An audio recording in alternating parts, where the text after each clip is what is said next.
Last question कौन सा था अपना? Sir, find eccentricity of hyperbola represented by x is equals to 3/2 bracket okay e plus ठीक 1 है, by 2. ठीक ठीक ठीक ठीक ठीक। तो आगे है एसिम्पटोट of hyperbola.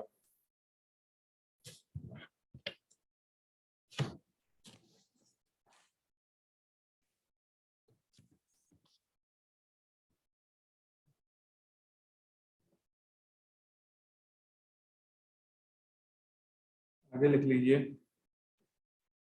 एसिम्पटोट of hyperbola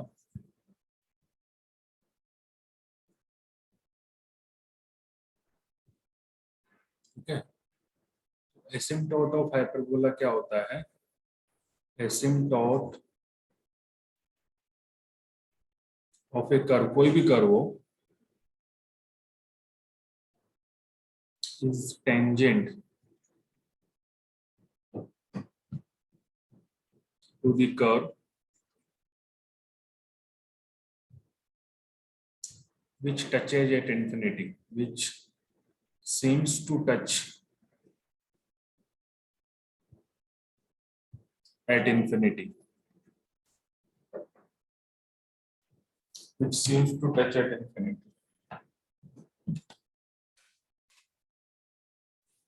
एसिम्पटोट of hyperbola, ये एसिम्पटोट का मतलब होता है कि जैसे आप कोई भी कर्व है, जैसे इस तरीके का, जैसे आपको tan x का ग्राफ पता होगा, tan x का ग्राफ ऐसे होता है, ये 0, ये π/2, ये पाई, ये 3π/2। तो इस तरीके से जो है वो tan x का ग्राफ होता है। ये थोड़ा मैंने गलत बना दिया है।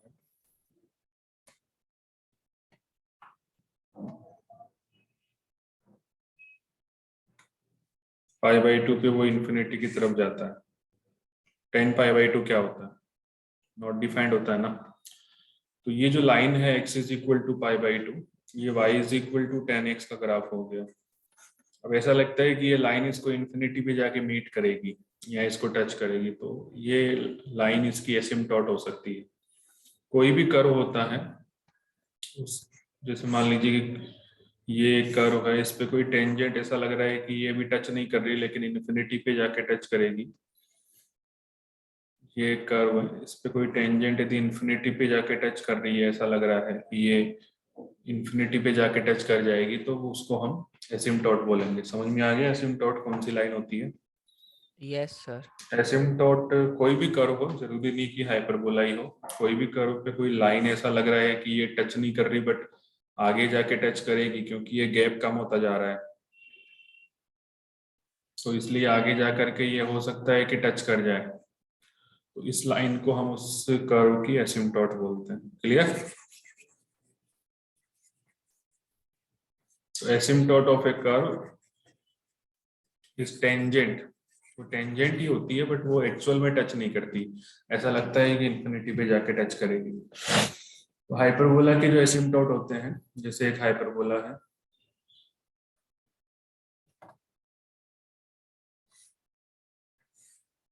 ये हाइपरबोला है, इसका जो एसिम्पटोट है वो इस तरीके से आपको ऐसा लगेगा कि ये लाइन जो है हाइपरबोला के सेंटर से ही पास होते हैं वो एसिम्पटोट। दो एसिम्पटोट होते हैं हाइपरबोला के, एक इधर और एक इधर।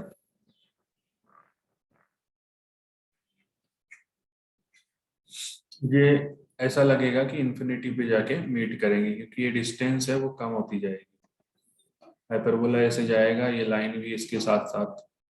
तो हाइपरबोला की जो एसिम्पटोट्स है वो ये हो गई। ये हाइपरबोला की इक्वेशन हो जाएगी x² / a² minus y² / b² is equal to 1। तो ये दोनों लाइनें उसकी एसिम्पटोट हो जाएगी। हाइपरबोला का एसिम्पटोट उसके सेंटर से पास होता है। ठीक है, बता दीजिए।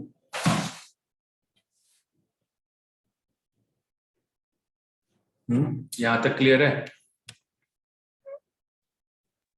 Yes sir. बोल Yes, sir. सकते हैं कि एवरी हाइपरबोला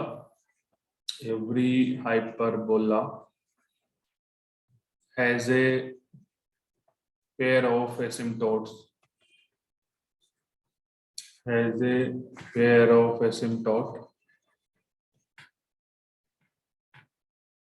which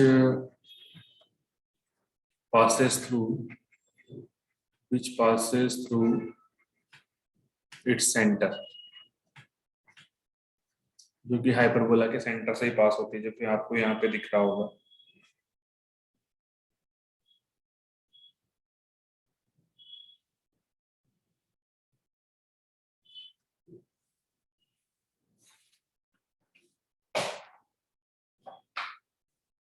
ठीक है, पहले लाइन आप ये लिख लीजिए, every hyperbola has a pair of asymptote which passes through its centre. और एसिम्टोट वो सेंटर से पास होने वाली वो लाइन है जो कि उसको इन्फिनिटी पे जाके टच करेगी, एक्चुअल में टच नहीं करेगी। ठीक है, मिटा दूं इसको, आगे बढ़ूं?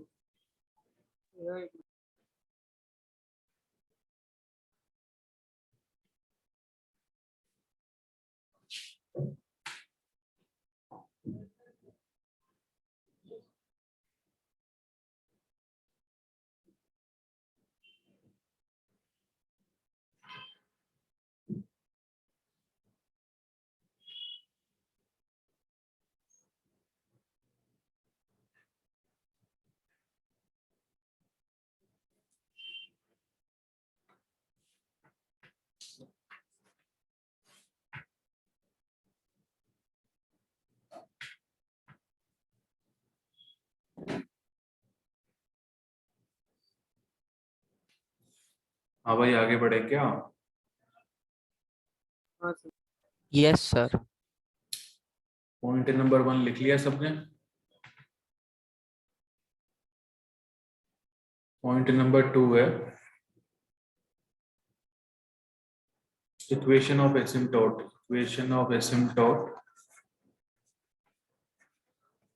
फॉर हाइपरबोला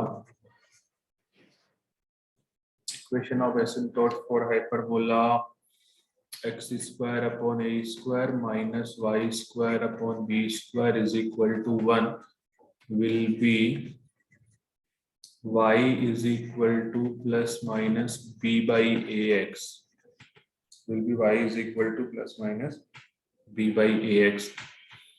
और हम इसको ऐसे भी लिख सकते हैं x upon a plus minus y upon b is equal to 0, और हम इसको ऐसे भी लिख सकते हैं x square upon a square minus y square upon b square is equal to 0।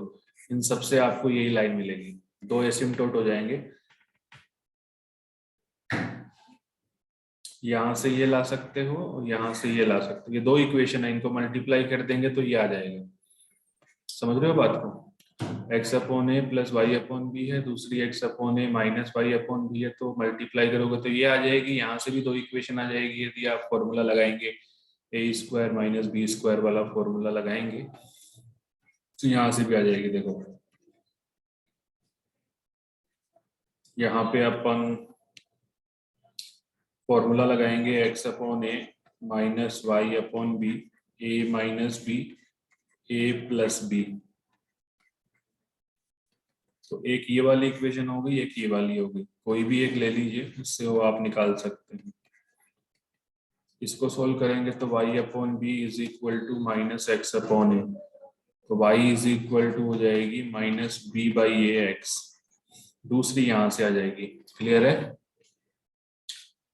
तो देखिए ये सेंटर 0,0 से पास हो रही है, सेंटर 0,0 से पास हो रही है, इसलिए इनमें कांस्टेंट टर्म नहीं है। समझ में आ रही है कांस्टेंट टर्म क्यों नहीं है? क्योंकि सेंटर 0,0 से पास हो रही है, इसलिए कांस्टेंट टर्म नहीं है।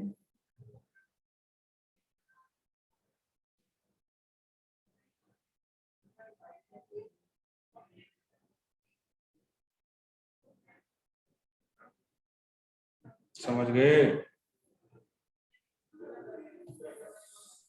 Yes sir. Yes, sir. मिटा दूं, आगे बढ़ूं? Yes, sir. Yes, sir. Point number 2 था एसिम्पटोट ऑफ ए हाइपरबोला की इक्वेशन, तो वो ये वाली इक्वेशन। दो आएंगे, एक प्लस के साथ ले लेना, एक माइनस के साथ ले लेना। पॉइंट नंबर 3 है hyperbola and its conjugate hyperbola. Hyperbola and its conjugate hyperbola.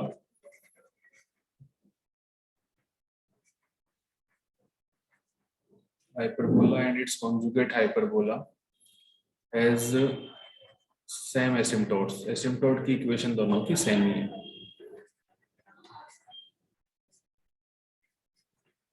Has same asymptote, मतलब कि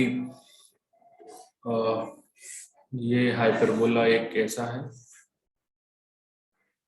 कॉन्जुगेट हाइपरबोला जो होगा वो ऐसा हो जाएगा।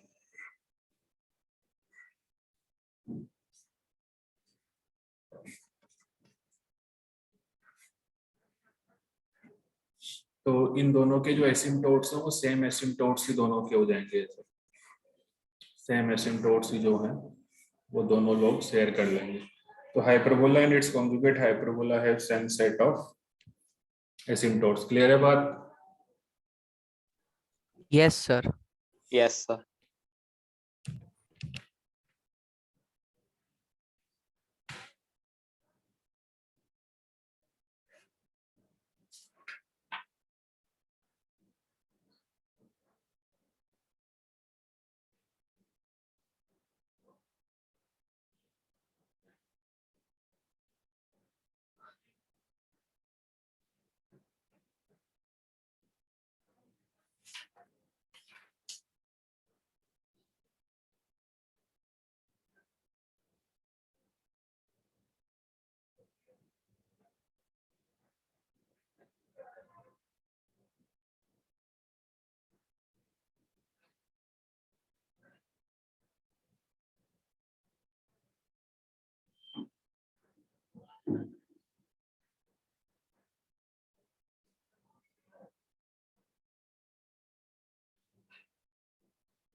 ठीक है, लिख लिया सबने? Yes, sir. Yes, sir. Point number 4 है कि theta is the angle between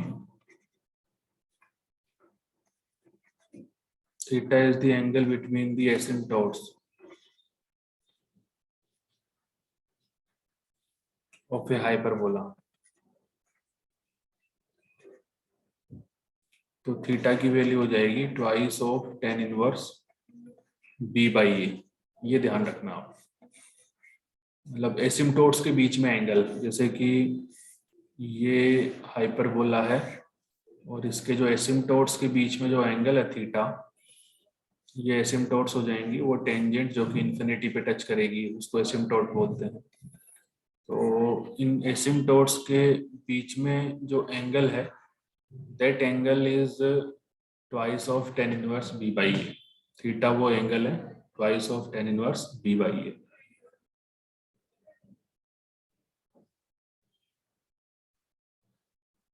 ठीक है,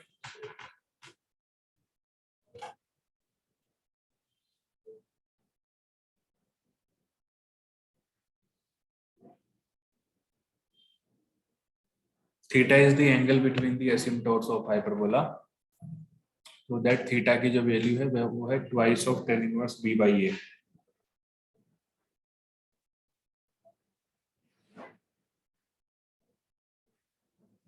लिख लिया?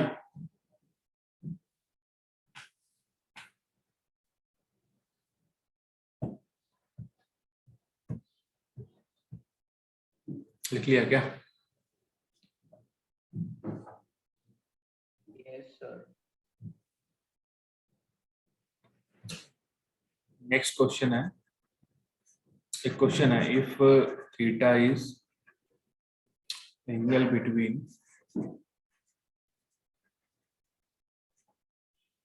asymptote of hyperbola x square upon a square minus y square upon b square is equal to 1, having eccentricity e,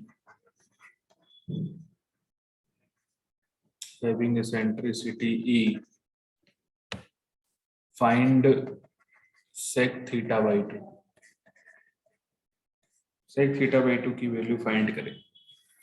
option है ए होगी कि B option है, ये ए ले लेते हैं. A option, B option is 1 by e, C option is e square and d option is e cube.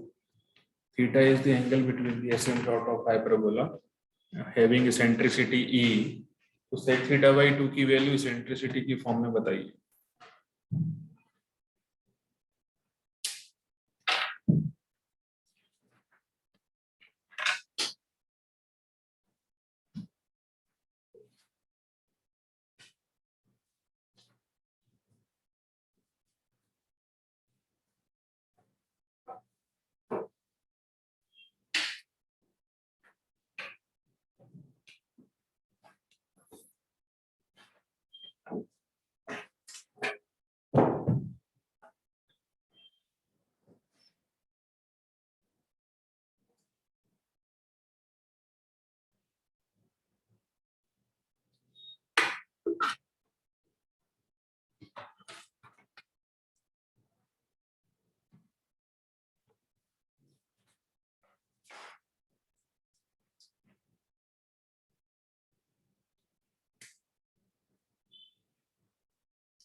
हाँ भाई, किसी ने दिया आंसर?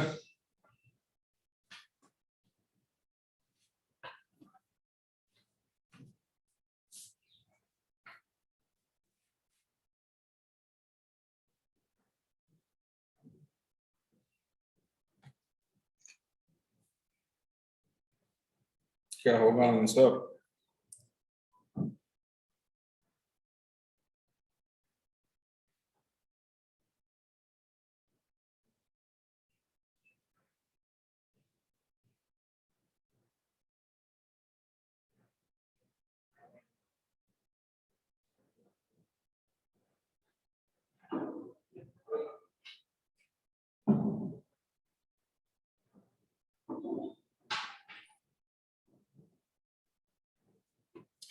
देखिए सर ई है.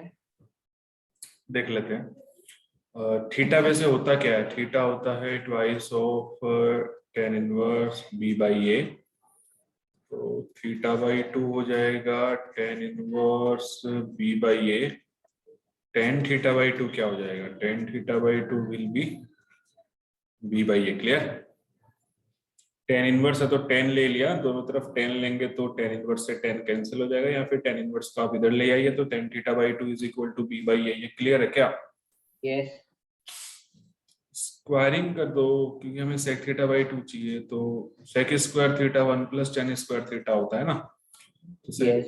tan स्क्वायर स्क्वायरिंग कर देते हैं दोनों तरफ. तो दोनों तरफ स्क्वायरिंग करेंगे तो ये आएगा b square by a square, और फिर दोनों तरफ 1 भी लगा देते हैं ताकि sec थीटा बाई 2 का फॉर्मूला बने या वो पिक्चर में आ जाए हमारे. तो 1 plus tan square theta by 2, और 1 इधर भी लगा देते हैं, दोनों साइड 1 लगा देते हैं. इसका कारण ये था कि ये 1 दोनों साइड लगाने से ये sec स्क्वायर थीटा बाई 2 बन जाएगा formula. 1 plus tan square theta sec square theta होता है. तो sec बनाना था, और ये क्या होता है? 1 plus b square by a square, E square. ये ई स्क्वायर होता है. तो हमारा काम हो गया यहाँ पे, मतलब कि sec थीटा बाई 2 जो है दैट इज ई, वो इसकी वैल्यू आ रही है ई के बराबर. sec थीटा बाई 2 की वैल्यू ई के बराबर आ रही है. समझ रहे हो मेरी बात को? Yes. Yes, sir.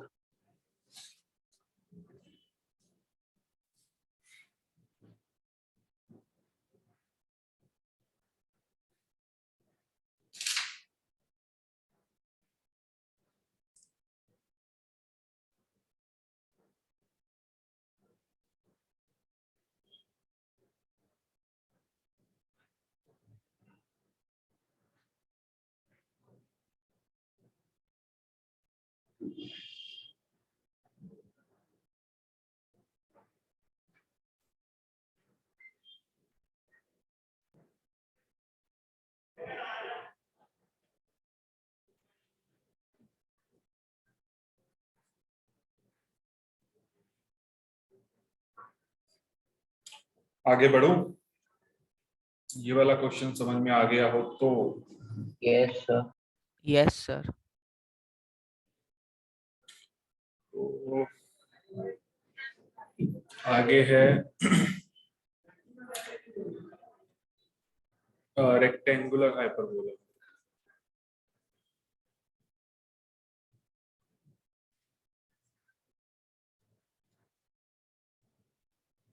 Rectangular hyperbola है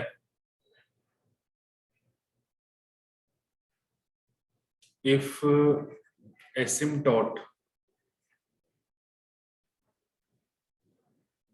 of a hyperbola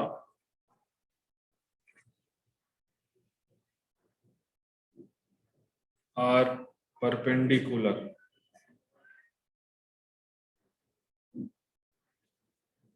then hyperbola is called as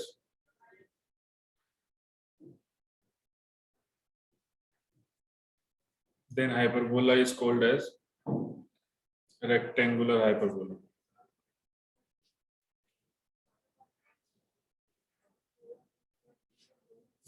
मतलब एसिम्पटोट्स के बीच में जो एंगल है वो 90 डिग्री का है। समझ रहे हो बात को? If asymptote of a hyperbola are perpendicular, इसका मतलब क्या हुआ? क्या हुआ इस बात का मतलब? If asymptote of a sir theta hyperbola, 90 degree होगा। हाँ मतलब थीटा, एसिम्पटोट्स के बीच में जो एंगल थीटा है that is twice of tan inverse b by a and theta is 90 degree because asymptotes के बीच में जो एंगल है वो 90 डिग्री है, tan inverse b by a। तो 90/2 क्या हो जाएगा? 45 tan inverse b by a। तो दोनों तरफ 10 ले लेंगे तो tan 45 कितना हो जाएगा? tan 45 is b by a। tan 45 1 होता है। तो एक प्रॉपर्टी मिल गई कि जिस भी हाइपरबोला की कॉन्जुगेट एक्सिस और ट्रांसवर्स एक्सिस इक्वल होती है that hyperbola is called as rectangular hyperbola. मतलब hyperbola which transverse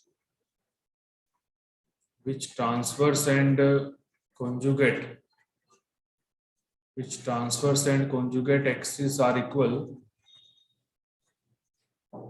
then it is, ये एक डेफिनेशन ये भी आप बोल सकते हैं, then it is called as definition number 2, then it is called as rectangular hyperbola।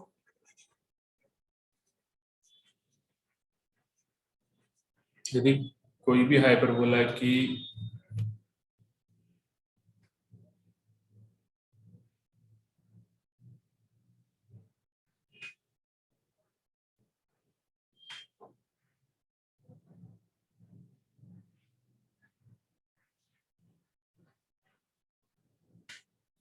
ठीक है ना, कोई भी हाइपरबोला के लिए ट्रांसवर्स और कॉन्जुगेट एक्सिस इक्वल है ना, तो that hyperbola is called as rectangular hyperbola. मतलब वो कुछ इस तरीके से हो जाएगा, ये भी ए है और ये भी ए ही है क्योंकि दोनों इक्वल है।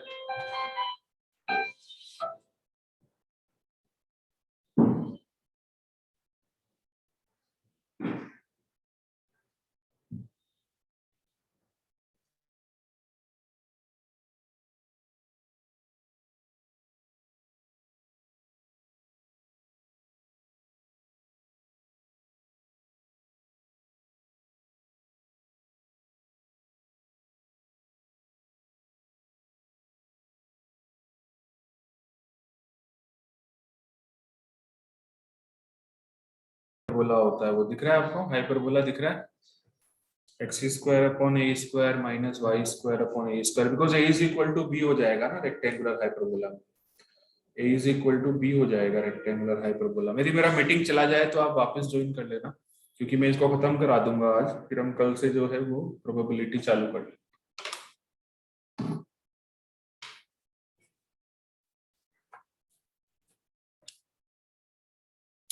तो रेक्टेंगुलर हाइपरबोला में दोनों ही ए है, तो इसको हम ऐसे भी लिख सकते हैं x square minus y square is equal to a square.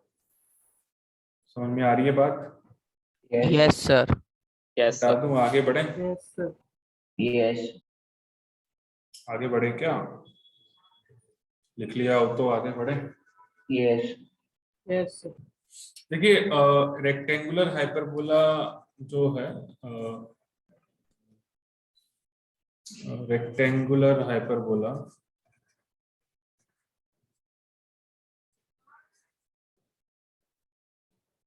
वो x square minus y square is equal to a square है। तो इसको ऐसे भी लिख सकते हैं, that means x square that means x square minus y square is equal to any constant। इस तरीके का कोई कर्व आपको दिखता है ना, तो आप समझ जाना कि ये हाइपरबोला है, और मोर स्पेसिफिकली हम बोल सकते हैं कि रेक्टेंगुलर हाइपरबोला है। रेक्टेंगुलर हाइपरबोला के जो एसिम्पटोट्स होते हैं क्या हो जाएंगे? Asymptotes y is equal to b और ए तो इक्वल है ना। अरे भाई b बाई ए होता है, b और a तो इक्वल है। एसिम्पटोट की इक्वेशन क्या होती है? y is equal to plus minus b by a x, a बराबर b। रेक्टेंगुलर हाइपरबोला में तो फिर क्या हो जाएगा? Plus minus x. y is equal to x line होगी और एक y is equal to minus x line होगी। ठीक है,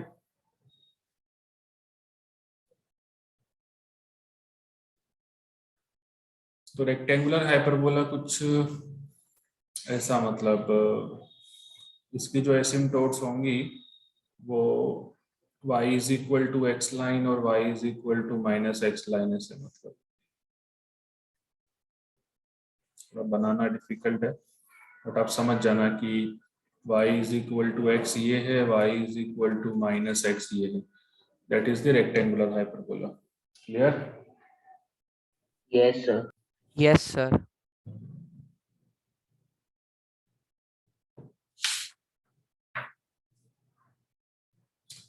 तो asymptote of a rectangular hyperbola is y is equal to x and y is equal to minus x।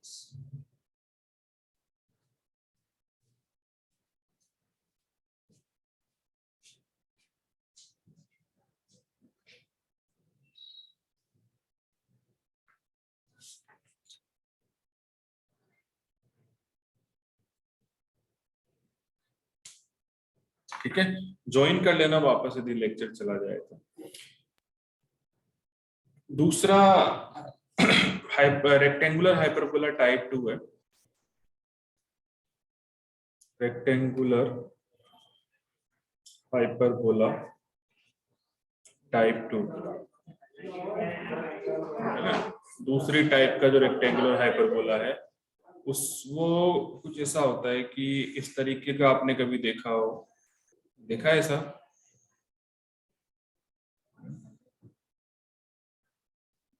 Yes sir. इस type का कभी फिगर आपने देखा होगा। तो ये जो है इस टाइप का जो हाइपरबोला है दैट इज रेक्टेंगुलर हाइपरबोला। अभी क्या हुआ कि जो ये इसकी जो एक्सेस हो जाएंगी वो ये हो जाएंगी, ये इसके ट्रांसवर्स एक्सिस हो जाएगी, और ये वाली जो है वो कॉन्जुगेट एक्सिस हो जाएगी।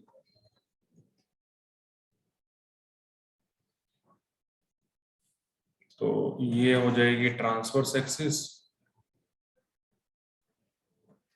That is y is equal to x। आप बता सकते हैं मुझे एसिम्पटोट कौन होगा इसमें? Can you tell me what will be the asymptotes? X axis and y axis. हाँ, अब देखो, आप बता सकते हैं पहले वाले से दूसरे वाला कैसे लाए? कैन एनीबॉडी टेल मी कि पहले वाले से दूसरे वाला कैसे लाए? देखो पहले वाला जो था ना उसमें एक्स एक्सिस ट्रांसवर्स एक्सिस थी, तो हमने पहले वाले को 45 डिग्री से रोटेट कर दिया। तो उसको रोटेट करने की वजह से क्या हुआ कि y is equal to x आपकी ट्रांसवर्स एक्सिस हो गई, और x एक्सिस और वो जो थे आपके वो एसिम्पटोट्स हो गए। तो इसकी जो इक्वेशन आती है वो आती है x y is equal to c square, मतलब कोई भी कांस्टेंट, सी जीरो नहीं होना चाहिए। ये इक्वेशन कभी आपने देखी होगी, ये रेक्टेंगुलर हाइपरबोला की इक्वेशन होती है। कांस्टेंट है नॉट इज इक्वल टू 0, ये रेक्टेंगुलर हाइपरबोला की इक्वेशन होती है, ये वाला जो हाइपरबोला है। तो एक बेसिक नॉलेज आपको होना चाहिए, इसके जो एसिम्पटोट्स होंगे, इसके एसिम्पटोट्स होते हैं x axis y axis. X axis y axis मतलब x is equal to 0, y is equal to 0, ये इसके एसिम्पटोट होते हैं। क्लियर है? Yes, sir. तो ये बेसिक डिटेल्स आपको पता होनी चाहिए कि ये एक रेक्टेंगुलर हाइपरबोला की ही इक्वेशंस हैं। X y is equal to c square या कोई भी कांस्टेंट आपको कई बार देखने को मिलेगा।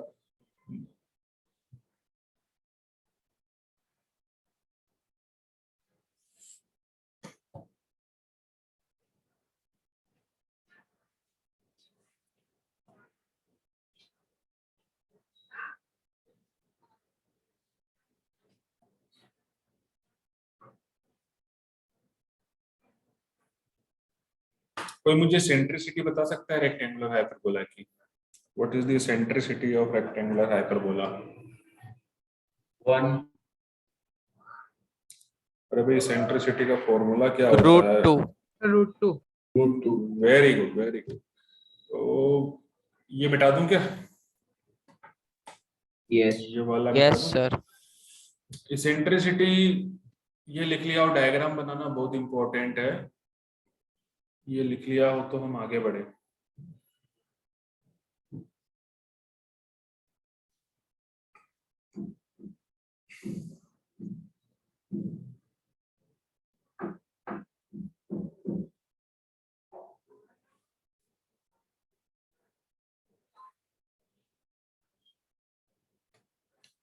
इसेंट्रिसिटी जो है, इसेंट्रिसिटी ऑफ रेक्टेंगुलर हाइपरबोला, चाहे वो कैसा भी हो, इसेंट्रिसिटी ऑफ रेक्टेंगुलर हाइपरबोला